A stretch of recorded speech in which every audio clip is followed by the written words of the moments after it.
श्यामलाल एक छोटा किसान था जिसके पास बमुश्किल 2 बीघा जमीन थी। उसी पर खेती करके वह अपने परिवार का पेट पालता था। हर दिन की तरह श्यामलाल सुबह सुबह खेत में काम करने के लिए निकल जाता। बारिश न होने की वजह से इस साल फसल अच्छी नहीं हुई थी। वह परेशान था कि इस बार खेती से जो कुछ भी मिलेगा वह पूरे परिवार का पेट भी नहीं भर पाएगा।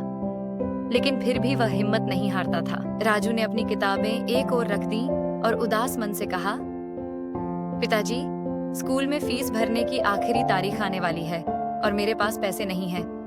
अगर फीस नहीं भरी तो मुझे स्कूल से निकाल दिया जाएगा। श्यामलाल का दिल धक से रह गया। उसकी जमीन गिरवी रखने के अलावा कोई और उपाय उसे नहीं सूझा। लेकिन वह जानता था कि अगर उसने जमीन गिरवी रख दी तो परिवार का गुजारा कैसे होगा।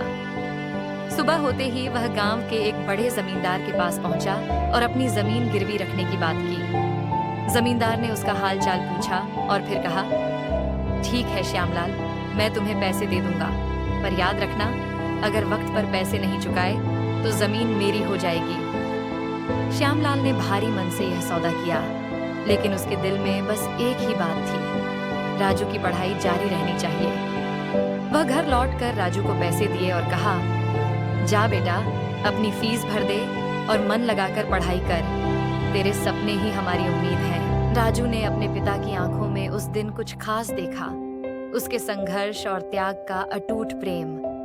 वह जानता था कि उसके पिता ने अपनी सारी मेहनत और त्याग उसके लिए ही किया है।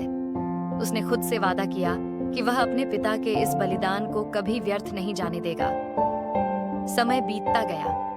राजू ने पूरी लगन से पढ़ाई की और एक दिन वह बड़ा अफसर बन गया। उसके जीवन का संघर्ष भले ही कठिन था, लेकिन उसके पिता के सपनों ने उसे हमेशा प्रेरित किया।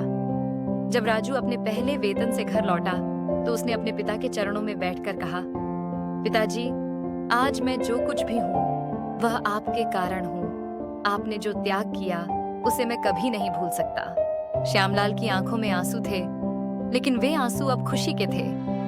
उसने अपने बेटे को गले लगाया और कहा, बेटा, मेरा सपना आज पूरा